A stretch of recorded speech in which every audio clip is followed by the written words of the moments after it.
This is the plaintiff, Judith. She says she was totally ripped off by the smarmy defendant because he sold her a car with a blown engine. That's right. The louse took total advantage of her, unloaded a worthless piece of junk, and she's here seeking the return of her hard-earned $750. So she's suing. This is the defendant, Michael Pascuzzi. He says he sold this car to two guys, and he's never even met the plaintiff. He has no idea who she is.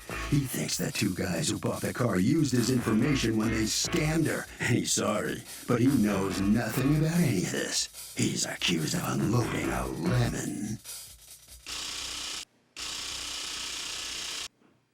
All parties, please raise your right hands.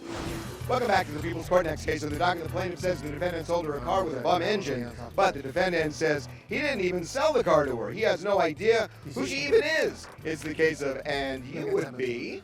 Thank you, Douglas. Judith, you've asked to be referred to only by your first name. Judith, you're suing Michael Pascuzzi for $750, $600 for the cost of a car that's turned out to be quite the lemon, and $150 for wasting your time. Yes. What happened? May 9th, I went to purchase a car because I saw an ad on Craigslist, and I was so stoked that, okay, I get to buy a car for under $1,000 because I'm also a student and I work. So I'm like, you know what, this is just a great way for me to get a vehicle. It was posted for $750, and at that point I'm like, okay, I called the number, and he said, okay, you could come by and purchase the car, after you get out of work. I said, all right, no problem. I went with two of my friends, and we went to check out the car, and the check engine light was on, and... Who'd you buy the car from? Michael? Look at the guy to your left. Is that the guy you bought the car from? No. Go on. Long story short, I was like, the engine light is on, and on the ad it didn't say And it was smoking while you're... Yeah. Yeah, okay. I need you to go on iTunes and listen to a song called $1,000 Car. It ain't worth blank. That's how the refrain goes. But anyway, so it's smoking, it's got a check engine light, and you're stoked because you're buying a car for $600. Okay, go on. Yeah, it was, and he's like, oh, this is my mother's car. It's only smoking because it's been sitting in the garage for 5 months. So all you have to do is get a cap, you need spark plugs, and you need wires. Who are the friends that you took with you? Melissa and DK. Are they like mechanics? No. Okay, go on. But they were supporting me, make sure I bought the right car. Well, a lot of good that did. I think you brought the wrong people. Go ahead. I know. And then after that, he's like, you know what? If something's wrong with the car, all you have to do is just bring it back.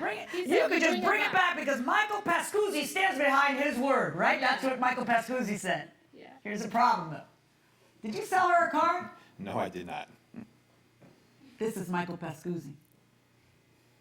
So where's Michael?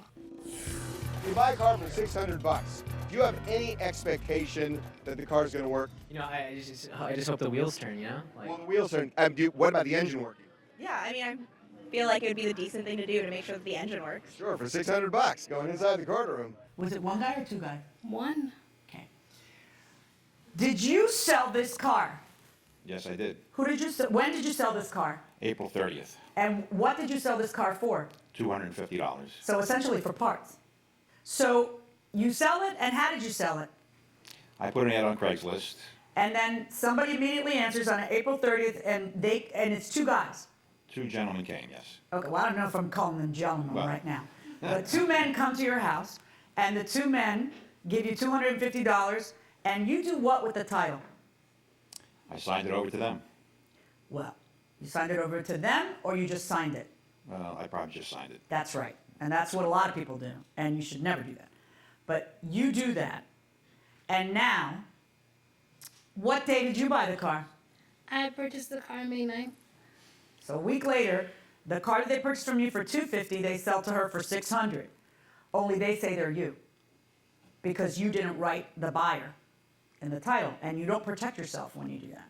So they claim to be Michael Pascuzzi, and they might have very well said, don't worry about it, sweetheart. Give me that $600.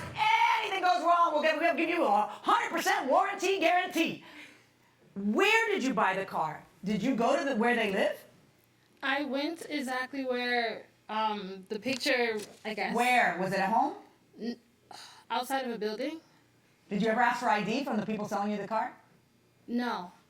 But I had a bill of sale, and he signed that, and it said Michael. Pascuzzi, because Yeah. he's a forger. You know that's not him. This is Michael Pascuzzi.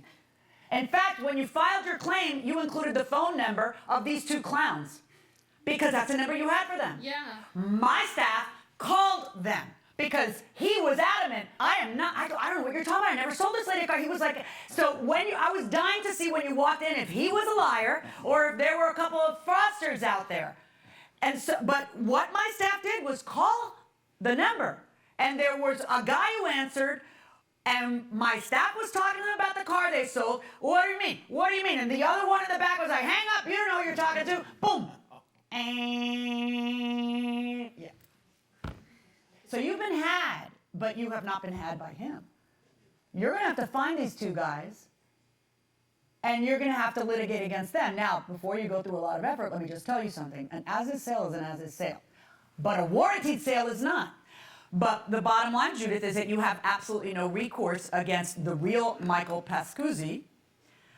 Your recourse is against the two fraudsters whose number you have, so you may have a place to start. If you're able to prove and convince a judge, and you might, because you're impeccably clean as a witness, and there are a couple of liars posing as Michael Pascuzzi.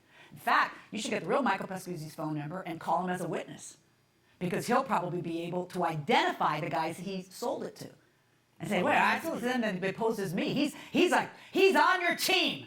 He is on your team now. Okay? Good luck, and promise me that if you go through with this, and you know what, you have their number, so this is doable. This is doable. Try it. Thank you. Promise me you're going to try it. I'm trying to make it as easy as possible on you. I'll try it. Okay, good. And let me know. Tell me what happens. Okay? Good luck. Verdict for the defendant. So unfortunately, this is a case where the plaintiff was royally ripped off. Boy, I tell you, I think everybody here feels really sorry for you. Do you think you've learned anything from all of this? Yeah, not to purchase a car off of Craigslist. Well, that's part of it, yeah, but I mean, the judge is really rooting for you. You gonna try and follow this up? See if you Yeah. can find out who they are, where they are, and take action? Yeah, I will. You sure? Yeah. You're not convincing me you are, but you are. I will. Okay, good enough. Sorry about that. Thank you very much. You have to sign some documents on your way out of the courtroom, Mr. Pascuzzi. I think you're probably surprised you got sued and brought to court, right? I was surprised, yes. And I feel very bad for Yeah, her. yeah. And I will certainly go to bat for her if she ends up bringing them to court as well. So you'll be on our team. Absolutely. Okay, good luck. Thank you very Thank much. You two must sign some documents. Harvey? So, real quick, the plaintiff never spoke to the defendant again and was never able to track down the fraudsters.